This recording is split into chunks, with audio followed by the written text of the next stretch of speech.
Hello বন্ধুরা, এই দেখো আজকে দুপুরে স্পেশাল মেনু চিকেন কষা। এই দেখো, চিকেনটাকে যখন ম্যারিনেট করে রাখবে, চিকেন কষা বানালে তখন তার মধ্যে কাজু বাটা, মগজ বাটা, মিঠা আতর এগুলো অবশ্যই লাগবে। আরও অনেক কিছু লাগে, ঘরোয়া চিকেন কষা করলে এইগুলো দিলেই ঠিক আছে। গুঁড়ো দুধ, অনেক কিছুই লাগে, টক দই মাস্ট। আর চিকেন কষাটা তোমার ভাতের থেকে রুটি বা পরোটার সাথে খেতে বেশি ভালো।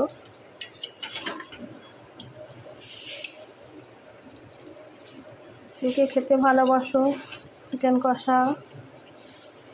চিকেন তো অনেক রকমভাবে খাওয়া যায়। আর এতে জল দেবে না, দেখো আমি কিন্তু এক ফোঁটাও জল দিইনি, তাও দেখো এই দেখো কত জল বেরিয়েছে এখনো। সত্যি আমি এর মধ্যে কোনো জলই দিইনি, যেহেতু টক দই দেওয়া ছিল তার জন্য দেখো কত জল বেরিয়েছে চিকেন থেকে। কষতে কষতে অনেকটা